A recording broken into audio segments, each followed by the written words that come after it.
Emily Carter never imagined she would stand inside a church to say goodbye to the man who had once promised to spend forever with her. 3 years earlier, Daniel Ashford had been the love of her life. They met in college, built dreams together, and planned a future that seemed untouchable.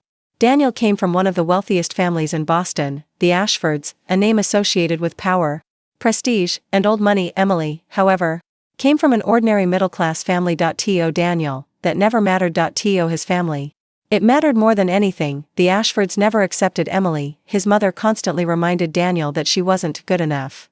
His older sister, Victoria, openly insulted Emily whenever she visited, and his father offered Daniel a choice: choose the family business, or choose her. Daniel refused for nearly 4 years. He fought every battle for Emily, then everything changed. One evening Daniel disappeared, his phone stopped working, his apartment was empty. A week later Emily received a short email. "I'm sorry. I don't love you anymore. Please move on."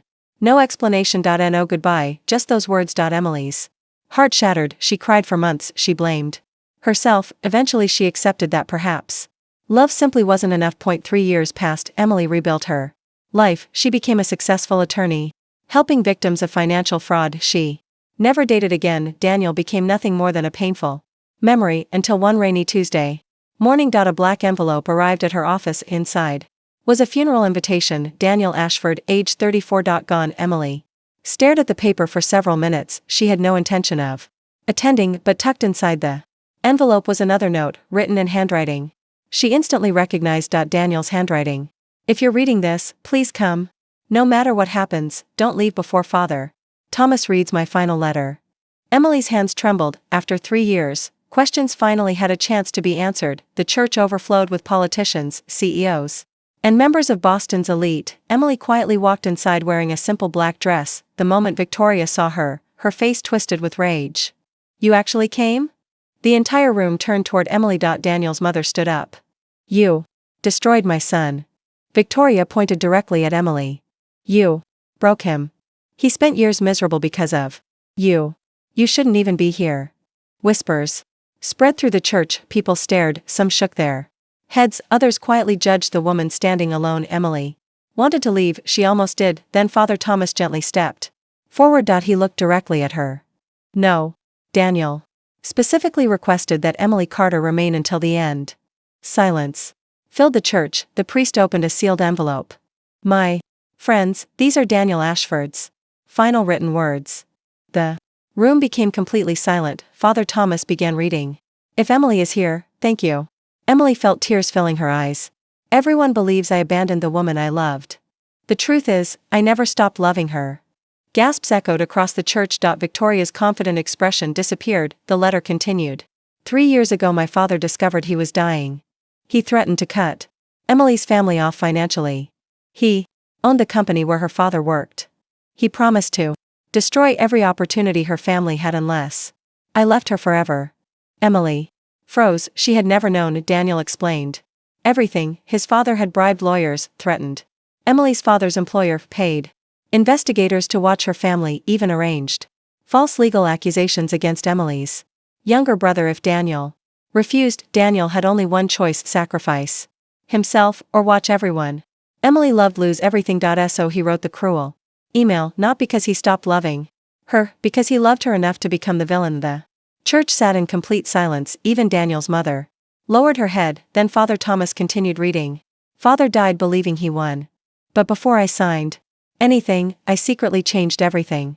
Emily looked up. Daniel had spent the last 3 years gathering evidence, bank transfers, recorded conversations, hidden contracts, emails, every illegal action committed by his own family. His revenge had taken years. He waited patiently, building an impossible case. The letter ended with shocking words.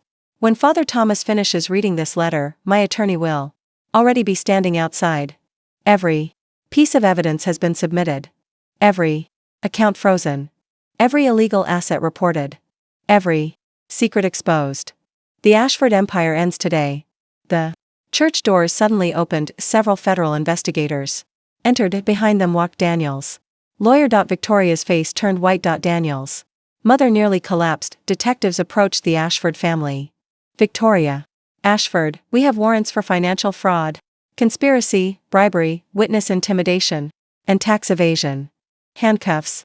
Clicked shut. The guests watched in absolute disbelief. The family that had ruled Boston for decades was being arrested. At Daniel's funeral, Emily couldn't move. Daniel had planned everything. Even after death, he protected her. Even after years of suffering, he refused to let evil win. Father Thomas unfolded one final page.